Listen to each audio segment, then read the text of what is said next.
Growing up in England, the Eurovision Song Contest was always a really big deal. But I think for most Americans it's not, and unfortunately it's become a big deal because of the annual protests against the Israeli performers at the Eurovision Song Contest. Fortunately, the wonderful Eden and her song Hurricane actually placed 5th in the end, in spite of all of the massive protests in Malmo. But some of us had the most delightful and unexpectedly beautiful experience of the Achinoam mini Noah concert at the Boulder Theatre on Wednesday night. And she told the story about when she was in the Eurovision Song Contest in 2000, was it 11 or 19? 2009. 2019. 2009. She said 2009. Okay. Achinoam Mini was in the Eurovision Song Contest as Israel's entry in 2009. Is that, yeah. And she told the story about how she kind of made it her condition that she was going to sing with this amazing Palestinian singer, and the two of them, Israel's entry for the Eurovision Song Contest that year was an Israeli and a Palestinian. And when the Al Jazeera journalists and all of the other journalists from the Arab world came to interview them, they immediately went to Achinoam Mini because they thought she was the Arab, and that the Palestinian singer, who was half Romanian, was the Jew, and she wasn't, and it was a whole thing. But in that whole episode, Noah told the story this way: that people were sort of criticizing her for saying it's unrealistic. That doesn't show like the truth about Israeli society. It's not real. It's not fair. It's not an accurate representation. And her response was, art shows the world not as it is, but how it could be. And I feel like that's a really important statement. And I think the same statement could apply to spirituality, to religion. In our practices, we are imagining the world not as it is right now, and it's pretty painful, the world right now, but we're imagining the world as it could be. And our rituals and our practices and our calendar are all there to help us reimagine the world. We have the prophetic texts that help us do that. But I think we also have the power of ritual. Today is the 25th day of the Omer, which makes 4 weeks and 4 days.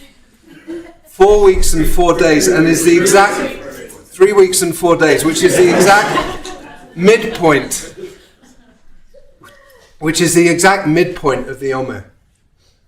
And the midpoint of the Omer is very significant. Now, those of you who are not, I will do a very, very quick crash course in what the Omer is, because we read about it in the Torah just now.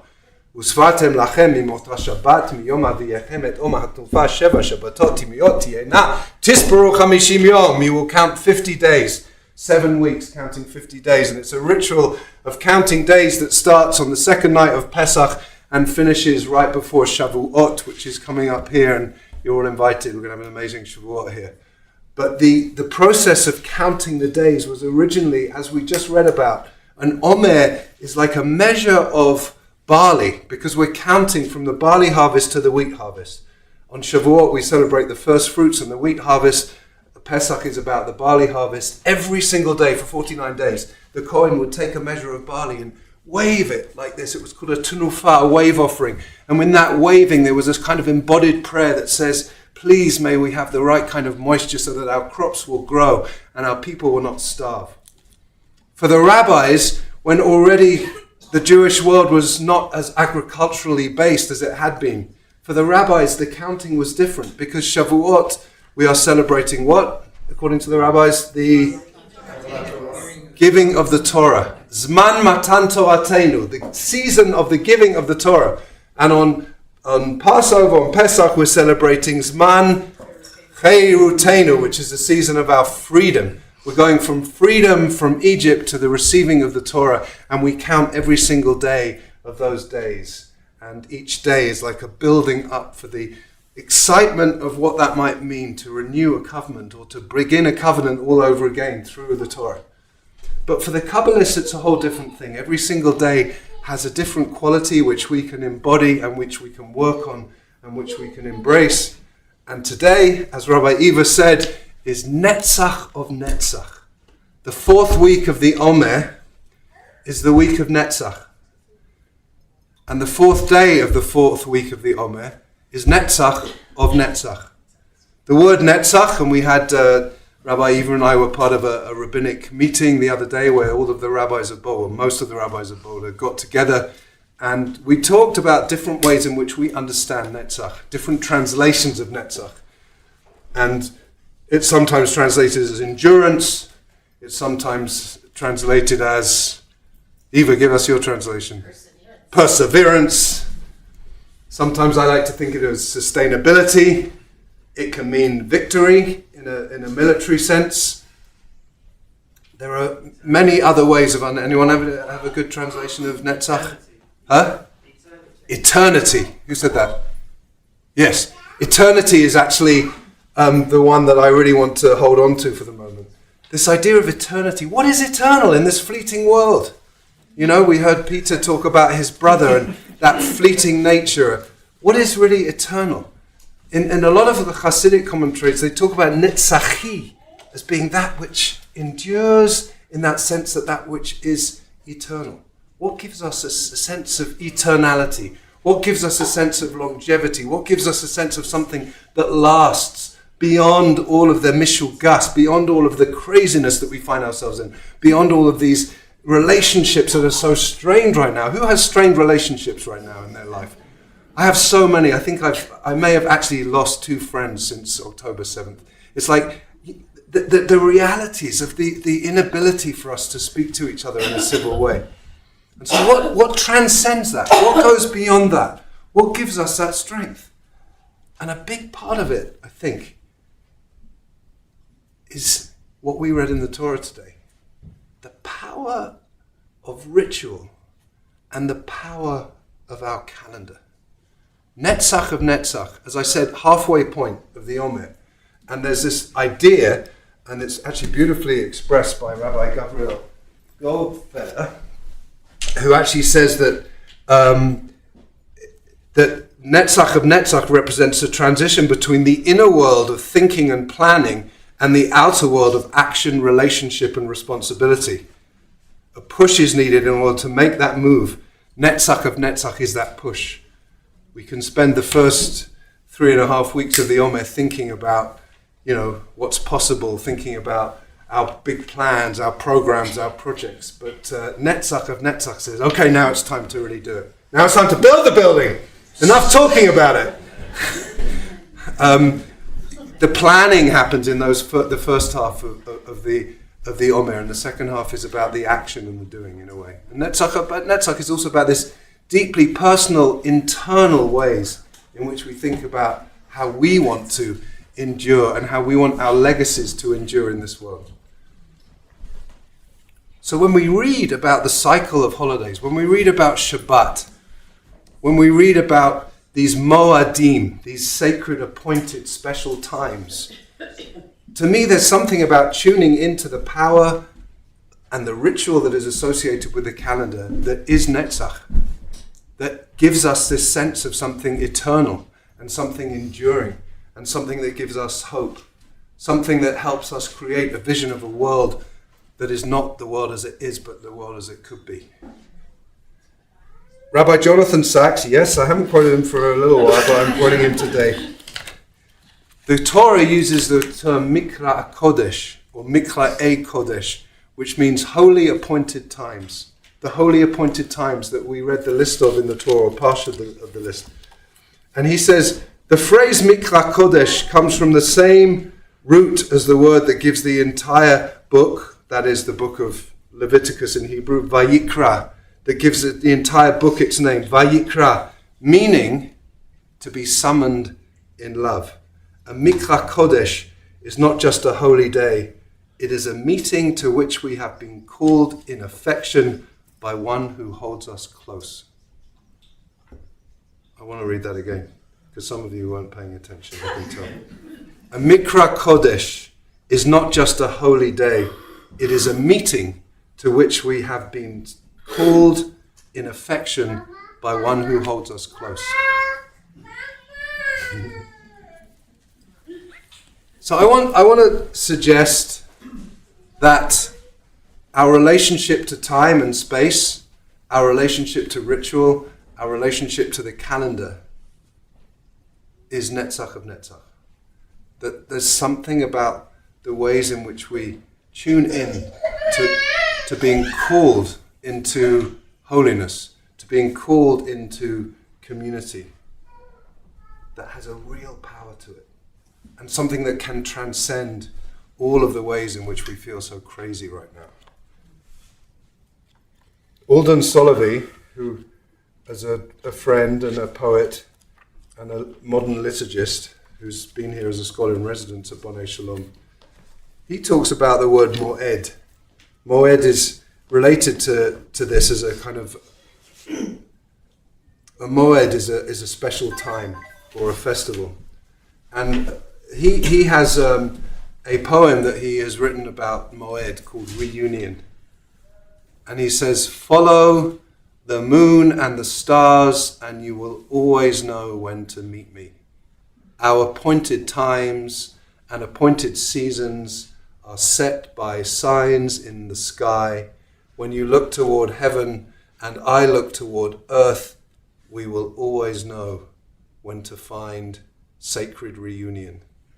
We have appointments with each other, you and me, that we must keep." Isn't that great? I'm going to read it again. Reunion. "Follow the moon and the stars, and you will always know when to meet me. Our appointed times and appointed seasons are set by signs in the sky. When you look toward heaven and I look toward earth, we will always know when to find sacred reunion. We have appointments with each other, you and me, that we must keep." Can you imagine actually feeling like we have an appointment with God every time there's a holiday? That somehow we are transcending the craziness of our physical reality and the things that concern us and upset us and make us angry, and that we're actually entering into a different kind of reality with our Creator? That is Netzach of Netzach. The possibility of something that transcends time and space.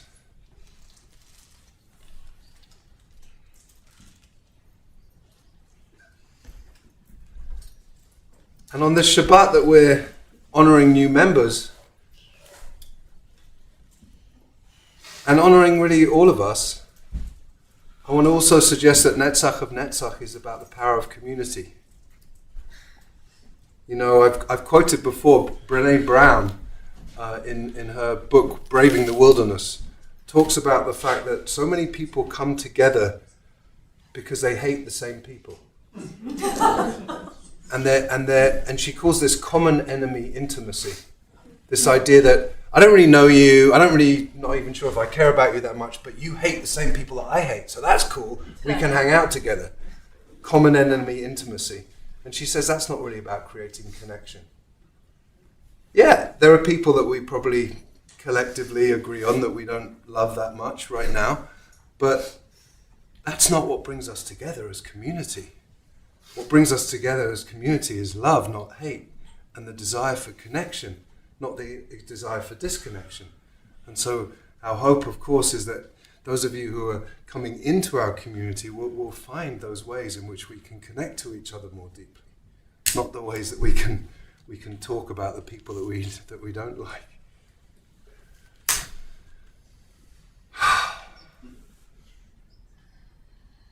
There was something else I was going to say about Brené Brown that just slipped out of my head. Common enemy, intimacy. Hating the same people.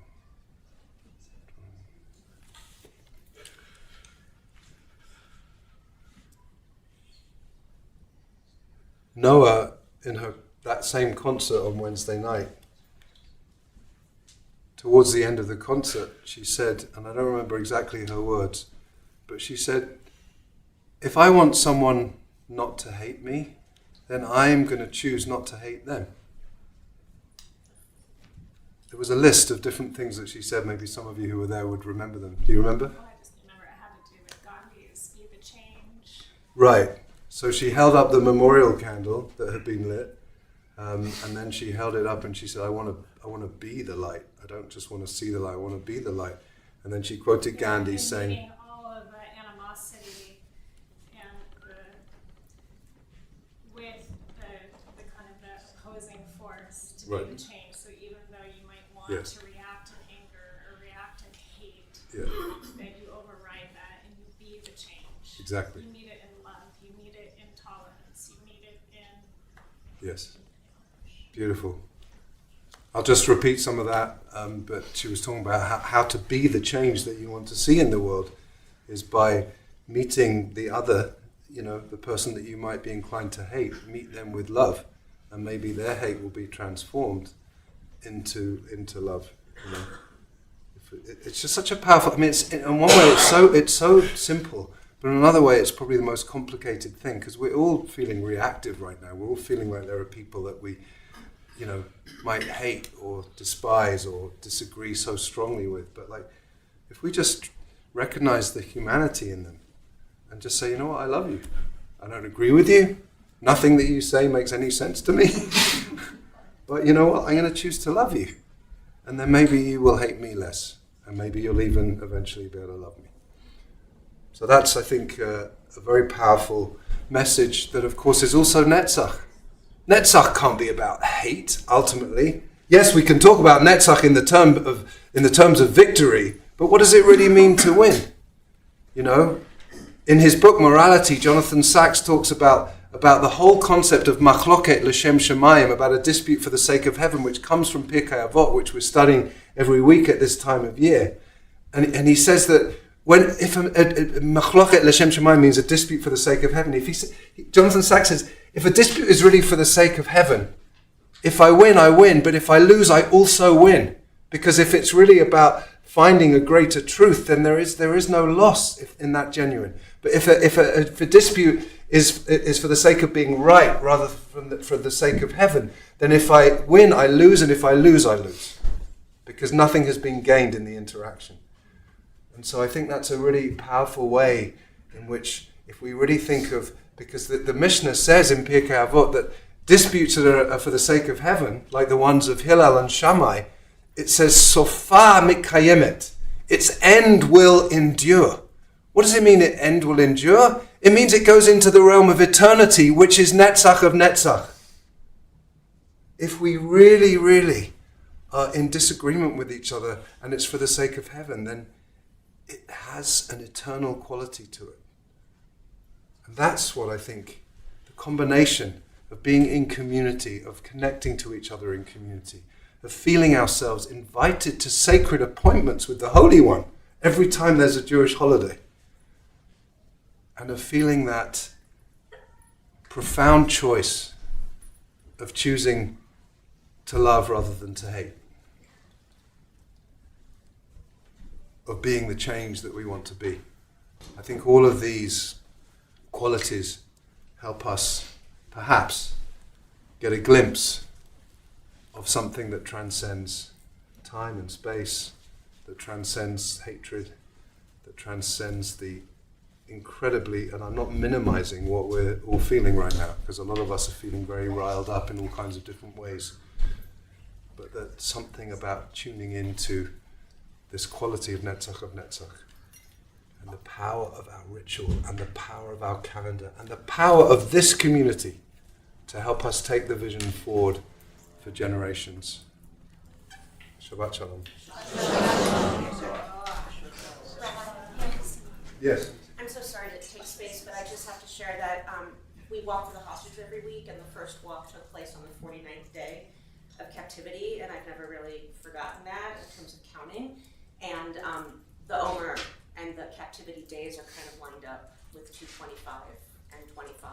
And so I just think the Omer is an opportunity to keep thinking about the hostages and to pray that we can stop counting. Amen. And that will happen as it has been every week until they're all free. Every Sunday, 1 o'clock meeting at